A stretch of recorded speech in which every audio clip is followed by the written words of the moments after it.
P Narayanan എന്നാണ് എൻ്റെ പേര്. ഞാൻ ബഹ്റിൽ നിന്നാണ് വരുന്നത്. കഴിഞ്ഞ 42 വർഷക്കാലമായി ബഹ്റിൻ്റെ സാമൂഹ്യ സാംസ്കാരിക ജീവകാരുണ്യ രംഗത്ത് സജീവമായ പ്രവർത്തനം നടത്തുന്ന ബഹ്റിൻ പ്രതിഭ എന്ന ഒരു സംഘടനയുടെ പ്രതിനിധിയായിട്ടാണ് ഞാനിവിടെ എത്തിയിട്ടുള്ളത്. പാർട്ടി കോൺഗ്രസിൽ പങ്കെടുക്കുക എന്നത് ഏതൊരു കമ്മ്യൂണിസ്റ്റുകാരൻ്റെയും ഒരു ജീവിതാഭിലാഷമായിരിക്കും. അപ്പോൾ തീർച്ചയായും അത് സബലീകരിച്ചു എന്ന സന്തോഷത്തിലാണ് ഞാൻ നിങ്ങളുടെ മുന്നിൽ നിൽക്കുന്നത്.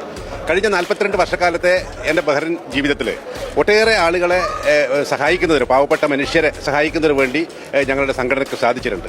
നമ്മുടെ നാടിൻ്റെ സാംസ്കാരിക പൈതൃകം ഉയർത്തിപ്പിടിക്കുന്നതിന് വേണ്ടി, നമ്മുടെ കേരളത്തിൻ്റെ പേരും പെരുമയും ലോകത്തോളം എത്തിക്കുന്നതിന് വേണ്ടി പ്രവാസികൾ നടത്തിക്കൊണ്ടിരിക്കുന്ന പ്രവർത്തനത്തിൻ്റെ ഒരു ഭാഗമായിട്ടാണ് ഞങ്ങൾ പ്രവർത്തിക്കുന്നത്. ഇടതുപക്ഷ വീക്ഷണമുള്ള, മതനിരപേക്ഷ സ്വഭാവമുള്ള ഏറ്റവും ശക്തമായിട്ടുള്ള ഒരു സംഘടനയാണ് ബഹ്റിനിൽ പ്രതിഭ എന്ന് പറയുന്നത്. അതുപോലെ തന്നെ ഗൾഫിൻ്റെ വിവിധ ഭാഗങ്ങളിൽ, സൗദിയിലായാലും കുവൈറ്റിലായാലും ഖത്തറിലായാലും ഒമാനിലായാലും ഇവിടെയൊക്കെ തന്നെ ഇടതുപക്ഷ സ്വഭാവമുള്ള സാംസ്കാരിക പ്രവർത്തനങ്ങൾ വളരെ സജീവമായി നടന്നുകൊണ്ടിരിക്കുന്നുണ്ട്. അപ്പോൾ ഇത്തവണ ഗൾഫ് മേഖലയിൽ നിന്ന് ഞങ്ങൾ 2 പേരെയാണ് പാർട്ടി തീരുമാനിക്കുകയും പ്രതിനിധികളായി തന്നെയാണ് ഞങ്ങളിവിടെ എത്തുകയും ചെയ്തിട്ടുള്ളത്. വലിയ അനുഭവമാണ് ഞങ്ങൾക്ക് ഇതിൻ്റെ ഭാഗമായി കാണാൻ വേണ്ടി സാധിച്ചിട്ടുള്ളത്. അതുമാത്രമല്ല, ഈ പാർട്ടി കോൺഗ്രസ്സിൽ ഗൾഫ് പ്രതിനിധി എന്നുള്ള നിലയിൽ ഞാൻ സംസാരിക്കുകയും ചെയ്തു എന്നുള്ളതാണ്. അതും ഏറ്റവും സന്തോഷകരമായിട്ടുള്ള ഒരു കാര്യമാണ്. ആദ്യമായിട്ടാണ് ബഹ്റിൽ നിന്ന് ഒരാൾ പാർട്ടി കോൺഗ്രസ്സിൽ പങ്കെടുക്കുന്നത്.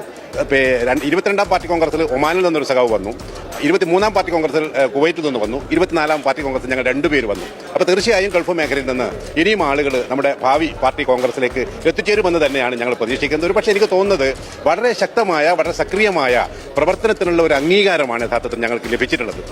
ആ അർത്ഥത്തിൽ തന്നെയാണ് ഞങ്ങൾ ഇതിനെ കാണുന്നത്. ലോകത്തിന്റെ വിവിധ ഭാഗങ്ങളിൽ നിന്നുള്ളവർ, ഇന്ത്യയുടെ 28 സംസ്ഥാനങ്ങളിൽ നിന്ന് എത്തിച്ചേർന്നവർ, അവരൊക്കെയായി ബന്ധപ്പെടുന്നതിനും പരിചയപ്പെടുന്നതിനും ഒരു പുതിയ ബന്ധം സ്ഥാപിക്കുന്നതിനും ഞങ്ങൾക്ക് ഇതുവഴി സാധിച്ചിട്ടുണ്ട് എന്നുള്ള സന്തോഷകരമായ ഒരു മുഹൂർത്തമാണ് ഞങ്ങൾ പങ്കുവച്ചുകൊണ്ടിരിക്കുന്നത്. നിരവധി ദേശീയ നേതാക്കളെയും നമ്മുടെ സംസ്ഥാന നേതാക്കളെ എല്ലാവരെയും സമ്മേളനത്തിന് എത്തിയപ്പോൾ കാണാൻ സാധിച്ചു.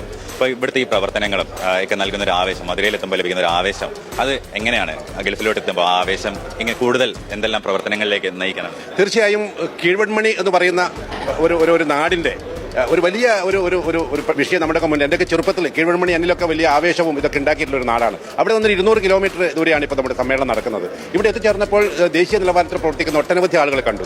അതിൽ കാശ്മീർ സിംഹം എന്ന് പറയുന്ന തരിഗാമിയെ ഇന്നലെ കാണുകയും അദ്ദേഹവുമായി വളരെ അടുത്ത് ബന്ധപ്പെടാൻ സാധിച്ചു. അതുപോലെ തന്നെ ദേശീയ നേതൃത്വത്തിലുള്ള ഒട്ടനവധി സഖാക്കളുമായി ഇവിടെ വെച്ച് പരിചയപ്പെടുന്നതിന് സാധിച്ചു എന്നതാണ് ഏറ്റവും സന്തോഷകരമായിട്ടുള്ള അനുഭവം. അതുമാത്രമല്ല, ഈ ഒരു അനുഭവം ഞാൻ തിരിച്ചു പോയാൽ എൻ്റെ ബഹ്റിനിലുള്ള പ്രതിഭയുടെ ആളുകളുമായി പങ്കുവെക്കുമ്പോൾ എനിക്കുണ്ടാവുന്ന ഒരു സന്തോഷം, അത് ഒരു സീമാതീതമായ സന്തോഷമായിരിക്കും എന്ന കാര്യത്തിൽ ഒരു